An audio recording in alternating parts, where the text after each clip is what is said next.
नमस्कार, स्वराज एक्सप्रेस में आप सभी का स्वागत है। मैं हूं आपके साथ कविता पांडे और बड़ी खबर इस वक्त की लोकसभा चुनाव के लिए बीजेपी ने 72 नामों की दूसरी लिस्ट जारी कर दी है। मध्य प्रदेश के इंदौर से शंकर लालवानी को दूसरी बार मौका दिया गया है।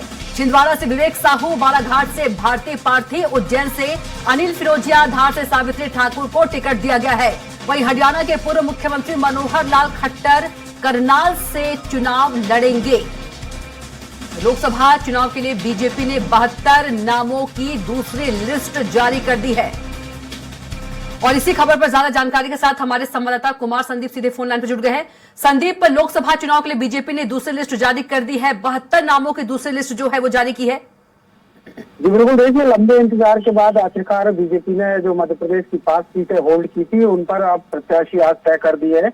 सबसे अहम जो छिंदवाड़ा सीट को लेकर पूरा जोर बीजेपी लगा रही है। वहां से फिर से एक बार विवेक साहू और जो बंटी बीते विधानसभा चुनाव में भी चुनाव लड़े थे कमलनाथ के सामने, हालांकि उन्हें हार का सामना करना पड़ा था, लेकिन फिर से बीजेपी ने उन पर एक बार भरोसा जताया है और उन्हें लोकसभा का प्रत्याशी जो है बना दिया गया है छिंदवाड़ा से।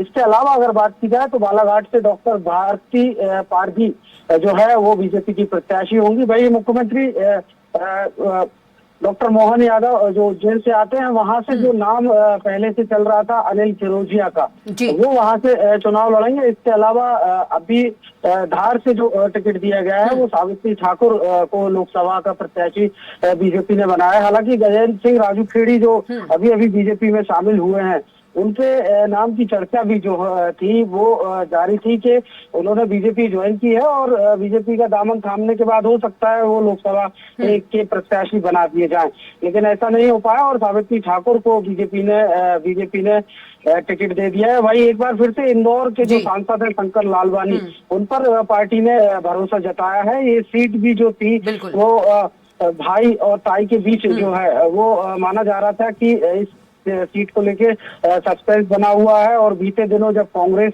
के पूर्व विधायक संजय शुक्ला बीजेपी में शामिल हुए, इस मामले में कैलाश विजयवर्गीय ने बयान भी दिया था। संदीप जी, उनके नाम की चर्चा तेज थी, रेस में वो आगे भी बताए जा रहे थे, लेकिन अब जो नाम सामने आया है बीजेपी की लिस्ट में उसमें शंकर लालवानी जो है अब इंदौर से एक बार फिर लोकसभा के प्रत्याशी बीजेपी से होंगे। कविता। बिल्कुल संदीप, तमाम जानकारी के लिए आपका बहुत ही धन्यवाद।